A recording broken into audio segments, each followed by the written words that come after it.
You've tuned in to the Top 10 Gardener with garden expert Ken Lain. Join him daily as he answers timely garden questions that are sure to make a difference in your gardens. Now welcome your host, Ken Lain.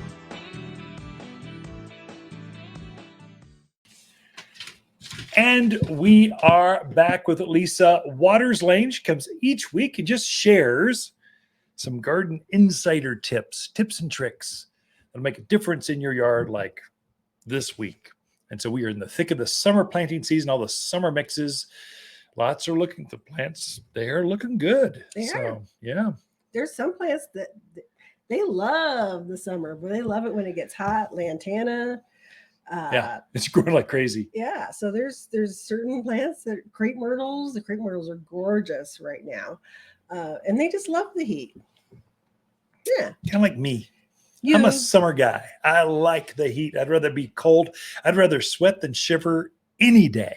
That's true. We call him the lizard. You just like it hot. At least I'm not the rat. And I'm like, where's the air conditioning? Yeah. But some of our plants are like you. They like it nice and hot. So some of our earlier plants that we've put in some of our containers are they're showing the stress of the heat. I did pull some, I think some violas out. They were just too heat stressed. They just, okay, you're out of here, guys. We're done. You're bringing us down. Yeah. So some ones you can put in right now that really love the heat. So this one's Penta. Pentas come in white and red and lavender and pink and just all kinds of wonderful colors. Loves the heat. It's actually a very heat resistant plant. It's got a cinnamony kind of smell to it. It's got a definite maybe that's why it's light. Animal resistant. Well, it could be. Yeah, that's true. Butterflies sure like the taste of this. Oh my gosh. Very much a good butterfly attracting plant. So definitely a good one. So Pentas they grow about, I don't know, a foot tall, kind of vase shaped. They've got bulbous flowers that kind of hover and float above the foliage that butterflies think are landing pads. Right. You will have more monarchs, more swallowtails, more painted ladies, more any of the pollinators, the butterflies especially. They are going to love this particular Penta, P-E-N-T-A. And it's going to bloom now through first part of November. And then it finally goes, I'm done. Once those flowers fade, you trim them off and you'll get new buds setting almost immediately. So it's a good continual bloomer. Likes the heat. Another one of my favorites is Portulaca. So this one is a double flower Portulaca. This one does not show well on camera. Well, so that is pretty. I'm just trying to show a bloom. Gotcha. See the bloom, it's more than just a little single bloom. It's almost like a little ball at the end of the flower stem there.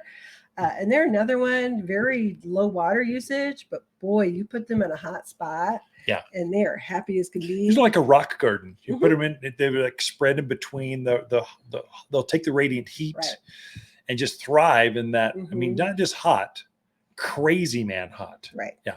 Right. Great in containers or in the ground. They're again come in a multitude of colors: orange, yellow, pink, you name it.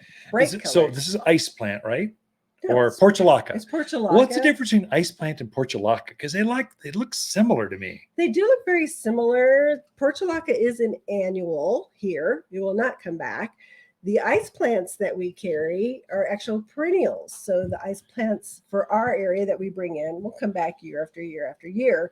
These guys are enjoy them for the season, then they're done. So it'd be sort of like an annual perennial. So the perennial variety of this Portulaca ice plant comes back year after year, but it doesn't bloom as well or as long or as big or as double flower. You mentioned the double puffy flower. It is spectacular. Whereas the annual is bred for the flower, the showmanship of the flower. So this one actually will bloom better, longer, stronger, brighter, but it won't come back. Right. And I don't think this reseeds either. I don't think that one does. Yeah. There's kind of the moss rose one, the old-fashioned one. Yeah.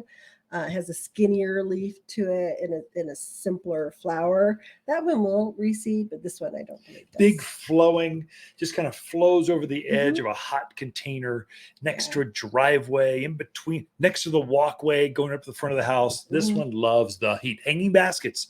Yeah. Portulaca is famous in hanging baskets. Definitely. Another one that I really like, because this time of year, snapdragons kind of go, I'm a little hot. I'm just going to hang out here for a while and see what happens.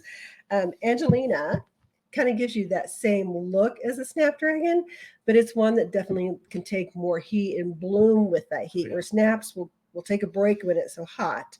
These guys will just bloom through the heat. So just they're getting purples, whites, pinks, you name it. I just look at it and go, I've got my sequin shirt on. I'm promoting Yes. Dancing for the Stars. So kind of Mhm. 5 more weeks and the show is on at Yavapai College.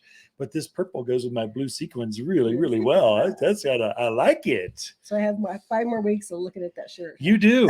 It's starting to stand up by itself in the corner. So it's I'm afraid to wash it because You don't have any sequins I left. just need 2 performances.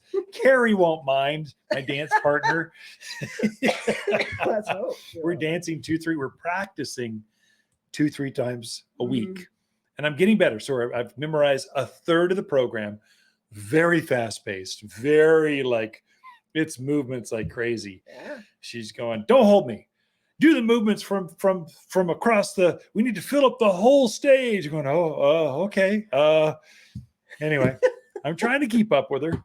She's very creative. It will be fun. It's all for a good cause. Yeah. Yes. All right. So heat has been hot. So I kind of wanted to go over some of those things we can do to help our plants in this heat. So Water. I think water is very important. And I would say some people, they use their irrigation systems, which are great.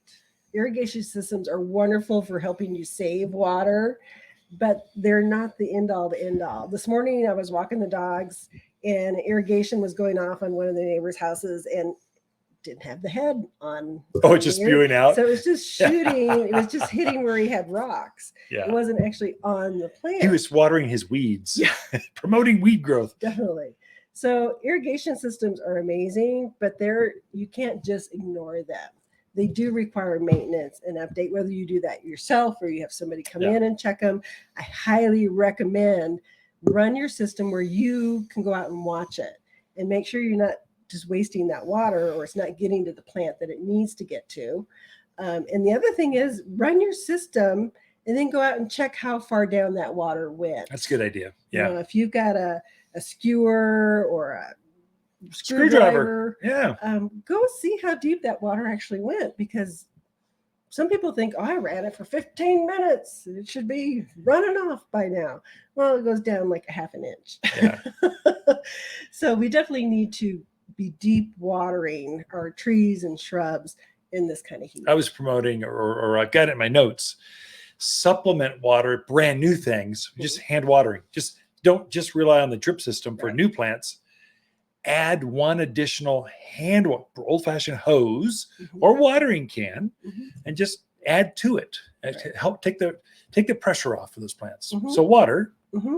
Other thing is mulching around your plants. Yeah. So a lot of people think of mulching only for wintertime, but mulching around your plants and your trees and shrubs this time of year, it helps keep them cooler.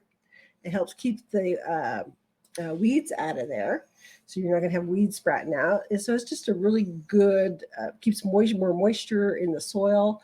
So it's very important to do. And people don't think about doing that in the summertime. It's the most important. So shredded cedar bark, just a 3-inch layer.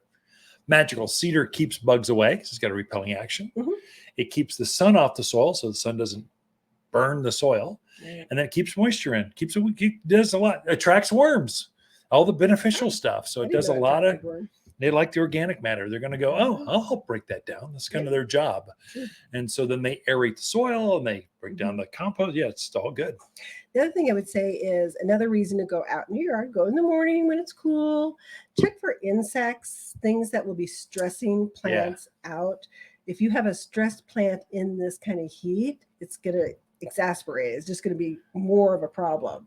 So you really want to keep your trees and shrubs as healthy as possible. This time of year, keep the insects out of there so that it stays nice and strong. I would say too, I'm seeing quite a bit of webbing. So webbing on Indian hawthorn, apple trees. I've seen ivy. They're on everything. That's spider mites. So if you have spider webs on a plant and don't see spiders, they'll be obvious. They'll be big. And there'll be other dead things in the spider web with them. Right. If If you don't see that, that's spider mite. They are super bad for plants. They just strip the tissue right off of it. Don't let them kill your plant. They'll kill it. So spider mites are bad. So Yes, they are. well, Lisa, we're out of time. So Yeah. thank you for some insider tips. Ken and Lisa Lain, the Mountain Gardeners. Be right back. We love our plants as much as the gardeners that plant them. Like a spa day at Waters Garden Center, plants are never stressed out. They're bathed in soothing music and treated daily to an organic diet. Even the birds are happier at Waters. We love our plants. You'll see them grow better, thrive, and be glad in your backyard. Waters Garden Center, 1815 Iron Springs Road in Prescott. And TopTimPlants.com. You're listening to garden expert Ken Lain, owner of Waters Garden Center in Prescott. Look for more tips, tricks, and garden shortcuts through Ken's website. Additional shows of this podcast, read his weekly garden column, or follow him on Facebook, Instagram at watersgardencenter.com. That's Waters with 2 T's, gardencenter.com.